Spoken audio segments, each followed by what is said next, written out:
it's not always that we know what we are doing or we always have a purpose or reason to everything we do.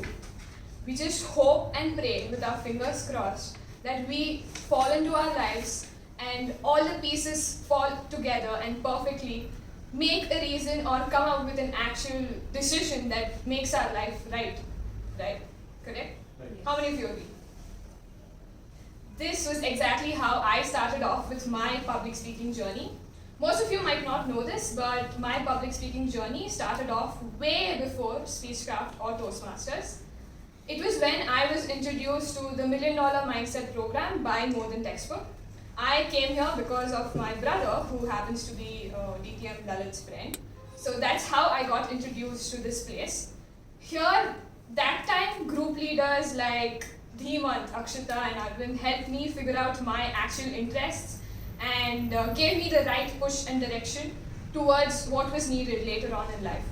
After the completion of that program, after a few years of that program was when I was introduced to Speechcraft, and without a doubt, I said yes to it and took part in it. Speechcraft was a place where I took my first step towards Toastmasters by starting off my level 1. There I was taken care in the best way possible by my mentor at that time, Toastmaster Pramodini. She made sure that she took care of me like a kid, like that exquisite and excited kid, because every time I used to answer her questions with utmost patience, she would answer each and every one of them and she would never get pissed off at me. So if not for her, I wouldn't have been here today and wouldn't have have gotten that chance to explore my weaknesses and my strengths or myself altogether. So after the completion of my Speechcraft in level 1 is when I was asked if I wanted to join the Republic of Toastmasters, and honestly, I didn't want to because I was really terrified and super intimidated by all the Toastmasters here, and the way they came on stage and killed it every time they spoke just added on to the pressure. But the only thing that made me come was that I always promised myself to make myself better and work on my confidence and people skills. So that was the only reason I decided that let's see and just go for it. The first day I came here, I clearly knew it, crystal clear, that I was not going to fit in here, and I could not even try to be one of you guys here. But as time passed, I got a little comfortable, and I even kept it in mind that my aim at that time was to develop on my skills, on my leadership skills or communication skills for that matter. And that is exactly what I had kept in mind while choosing my pathway, which led to dynamic leadership from level 2 onwards. Now, level 2 for me was not only about figuring it out and working on 3 projects and giving 3 speeches. For me, it was also about working on my skills, not only through my speeches, but also rather by doing different activities and everything on the parallel side. And the VVPR subcom gave me the perfect opportunity to do that by appointing me to work on the newsletter. Now, you might have heard about my struggles with our dear members and their tantrums. But what you might not know is how grateful I am to each one of them. Of course, the speeches and the project helped me figure out the kind of leader I want to be, but those members were the people who helped me figure out about the person I wanted to be. Now, I was so pumped after finishing my level 2 levels that I took it upon myself to complete level 3 as soon as possible and get myself a triple crown. Of course, I did do it, but the major hindrance during that time for me was the fact that I was the secretary of that term for this club, and I had to make sure that all the members went through the minutes of the meeting. Honestly, all I was concerned about at that time was if the alignment of the columns and the color of the text were exactly how it was supposed to be. But clearly, nobody gave a damn. So, I was the only one who was like, okay, it needs to be proper. And for the first 2 months, I did actually think that people went through it, but clearly not. So I decided to change it up a little bit and redesign the whole thing. Raise your hand if you still remember the minutes of the 90th meeting.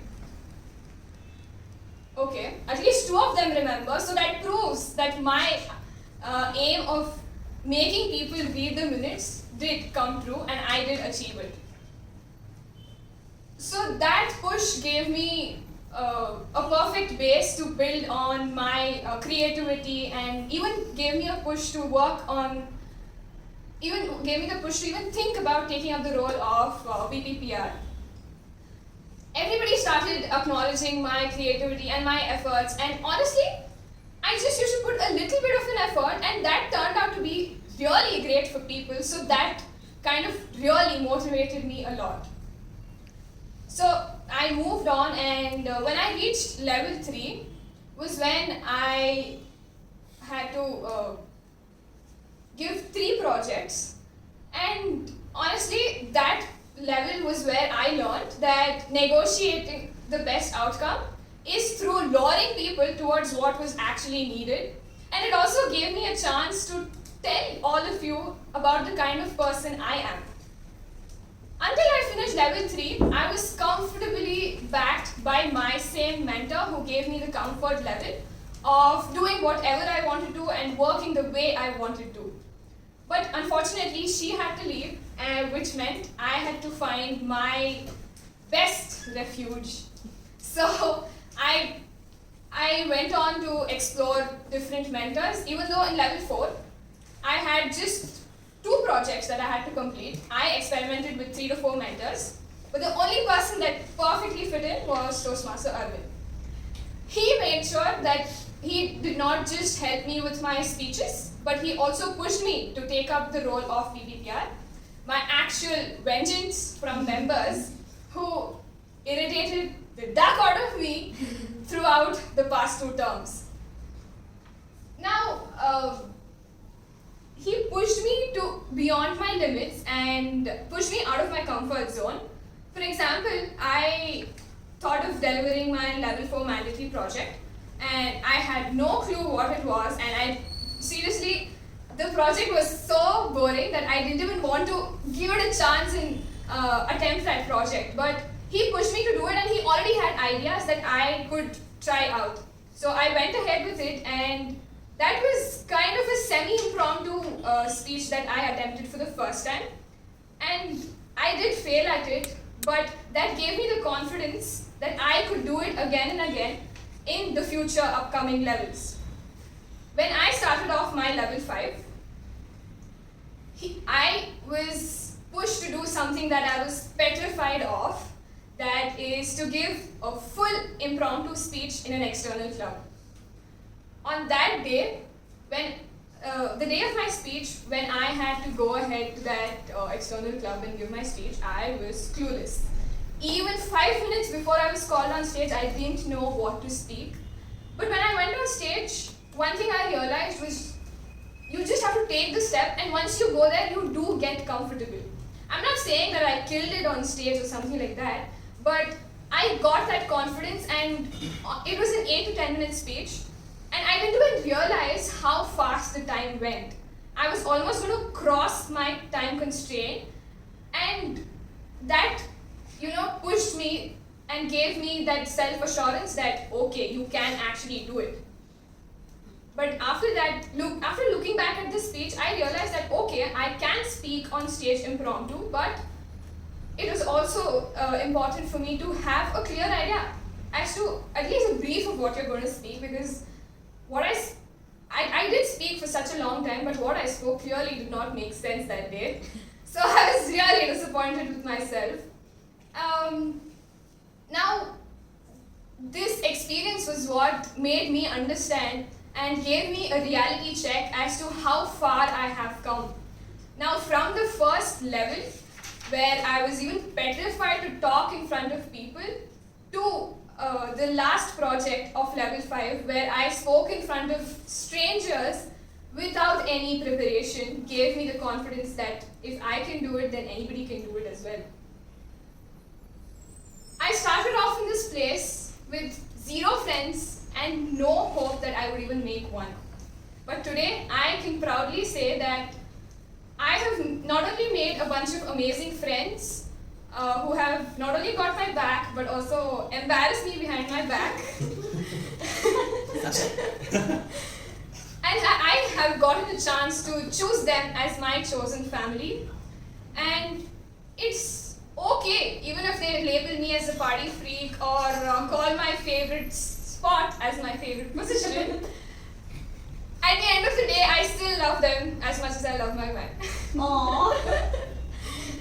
Now, all of this definitely wouldn't have been possible without a few people, that is my mentors who structured me and directed me towards being the right speaker. My fellow Republicans for hearing me out every single time I spoke, and all of my best friends and people back home without whom I wouldn't have even been here today. So thanks to all of you for helping me out, giving me the encouragement and the warmth that I needed, and pushing me beyond my limits. I'm glad that I took this step towards joining this club, because I not only found a bunch of great people, but I also found myself a place that I could call home. Thank you so much.